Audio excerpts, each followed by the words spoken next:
In the early 16th century, the world was changing rapidly. The age of exploration had begun, and European powers were racing to expand their empires, seeking wealth and glory in distant lands. Among them, Portugal was rising as a dominant maritime force, led by ambitious explorers and warriors who ventured into the unknown in search of fortune. One such man was Afonso de Albuquerque, a fierce and strategic commander who had recently achieved a stunning victory, the conquest of Malacca in 1511. Malacca, a thriving trade hub in Southeast Asia, was the gateway to the rich Spice Islands and held immense wealth. The city's treasures, from gold and silver to rare jewels and artifacts, were beyond anything the Portuguese had seen. Eager to return to Portugal with the spoils of war, Albuquerque ordered that the FlorDeLaMar, one of the largest and grandest ships in the Portuguese fleet, be loaded with the riches of Malacca. The ship was already aging, its massive wooden hull worn from years at sea, but it was the best vessel available to transport such an extraordinary treasure. As the FlorDeLaMar set sail from Malacca, its decks groaned under the weight of gold bars, gemstones, and priceless relics. The crew was tense, everyone knew the ship carried a fortune that could make kings and emperors envious. However, they also knew that the journey home would be perilous. The waters around Sumatra were known for treacherous currents, unpredictable storms, and lurking pirates who would kill for even a fraction of the treasure. Albuquerque, confident in his men and his ship, pressed forward.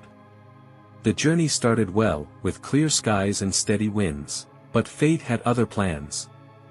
As they neared the northern coast of Sumatra, a storm began to form. At first it was just a few dark clouds gathering on the horizon, but within hours, the skies turned black, and the sea raged with fury. Towering waves crashed against the hull, and powerful winds ripped through the sails. The FlorDeLaMar, heavy with treasure, struggled to stay afloat. The crew fought desperately to keep the ship on course, but the storm was relentless. The ship was too old, too burdened, and too fragile to withstand nature's wrath. As the howling winds roared, the FlorDeLaMar was struck by a massive wave, sending it violently into hidden reefs beneath the surface. The ship's wooden frame cracked and splintered. Water rushed in. Panic spread.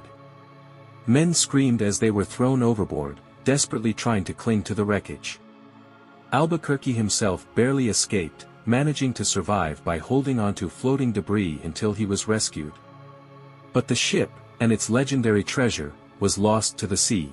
For centuries, treasure hunters and historians have searched for the FlorDeLaMar's wreckage, believing its riches to be the greatest lost treasure in history.